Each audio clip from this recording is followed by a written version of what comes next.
Good afternoon. It is Wednesday, March the 6th. It's almost 5 p.m. This is meteorologist Shay Gibson with Sail Flow and Leading Edge Weather, giving you a quick update. I'm going to try to make this 4 minutes, maybe 5 minutes tops. Run through those numbers like we saw yesterday, just a quick update to get through. Let's go to the website real quick at Cora. One update real quick. I think I said last night in the forecast that we'd be meeting, the skipper's meeting would be at the CYC at 5:30. That's incorrect. It's actually next door, building right next door over by Salty Mike's in the North Sales Loft.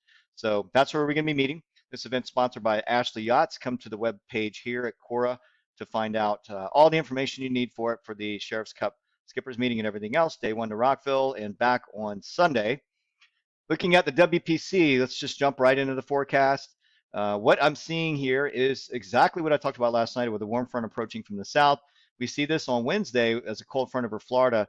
The Bermuda High is going to be building out over the Atlantic Ocean, and it's going to be sending this front back up the coastline while an upper low travels across the Tennessee Valley, dragging Gulf moisture up with it. So we'll have kind of a 1-2 punch as we get into Saturday morning and then through Saturday day. We go through, here is Friday, and we see the front starting to come back up. Well, it's more or less a trough at this point. You can't even see it on the map, but the segment is over here over Alabama and the Gulf states.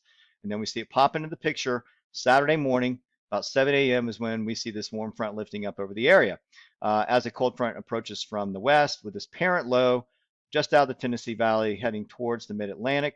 This is going to be drawing some moisture up from the south initially along with southeasterly winds, and then eventually the winds will be lining up from the south and south-southwest along that convergent flow just ahead of the cold front. And as we walk this forward in time, we see the front passing through overnight Saturday night where we have a nice westerly breeze or west-northwest breeze on Sunday. So looking good on Sunday. Saturday's a little questionable. Take a look at windy for the start time at 7 a.m. Here's the Bermuda High. It's more of a flattened ridge at this point, but it is sending a southeast flow up the coast as the troughing and the low pressure over Kentucky. We get into the day and the afternoon. Convergent winds increase, so our pressure gradient is going to be increasing across the area as we get into Saturday afternoon. Midday, late morning, midday, we're going to see low-level jetting start to become a little stronger across the area, right? So no longer just associated with sea breezing, but the low-level jets that are associated with the convergence of this front are going to be increasing as that parent low heads off to the northeast. So actually now the GFS is showing this a little farther north than actually northeast. So a little bit of an update there. And let's go through to, I will go ahead and start with the harbor. Shoots Folly sensor. Let's go to all available models real quick and run through for Saturday morning again. Looks like all the indicators are for a southeast or south-southeast flow to begin. We'll be starting right around 10 to 14 knots, I believe. There'll be plenty of wind, and the timing of the first start to be determined at the skipper's meeting. I know Tim Vano will be kind of going over those numbers as the start times begin. I think the initial one in the sail race instructions is 7 a.m., but let's see what he says based on the winds and what's going to be available. Maybe a washout early, so we may have to wait a little bit for those showers to move out. And then through the day, looks like, this is just going through the harbor. We take a point right along the coastline, the south end of Folly, and we go. And this absolutely applies to offshore as well. With the low-level jetting being a factor, we're looking at 18 to 22 knots out to 5 to 10 nautical miles. We could see gusts to mid to upper 20s. So it looks like it could get rough along with that eastern swell out there. We may have a southerly secondary swell starting to begin. As far as precip, going through Friday night or Friday day into Friday night, it looks like our first batch of rain is going to be early in the morning along that warm front. So again, we have that swath of moisture and convective cells coming in the morning. May see a few little gusty winds, but usually the morning convections are usually not that bad associated with the warm front. And then as we go through the day, we see that swath by mid to late morning starting to peel off to the northeast. So you get out of it as you go down the coast. And then later, as we get into the evening hours, like 6, 7, 8 o'clock p.m., we see the tail end of that cold front dragging below that low and actually developing a storm line and coming across the coastline. So it looks like it breaks up a good bit. And this is only using the NAM 12. And as we get into tomorrow and Friday, we'll see a little bit better on resolution on what the rain capacity or capability is going to be for the area. And so we have to keep that in mind that we're just getting a medium resolution model on the precip right now.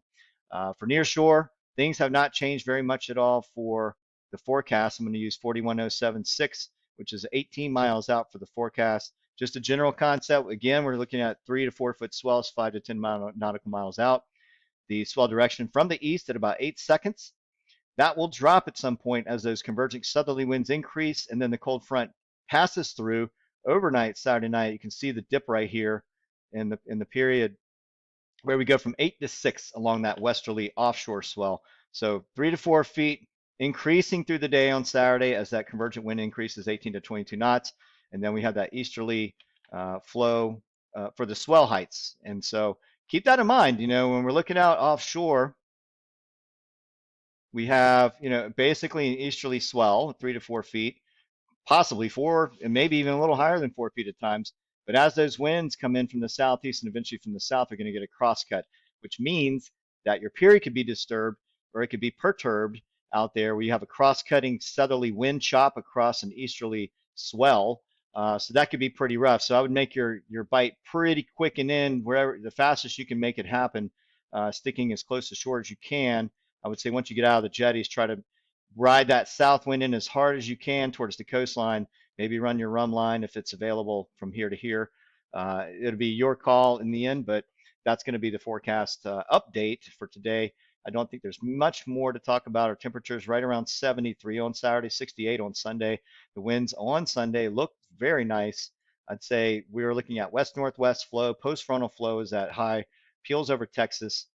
Behind this front, we end up with this upper low bringing a westerly gradient down, the high over Texas conjoining with it to bring a nice 10 to 14 knot, if not 13 to 17. We could see from late morning to early afternoon a nice period of 13 to 17 knots, which gets you up the coast really quick. A nice day, sunny, drying out, temperatures a little cooler near 70. Water temperatures right now are around 57 degrees, so still have got some very cold waters out there.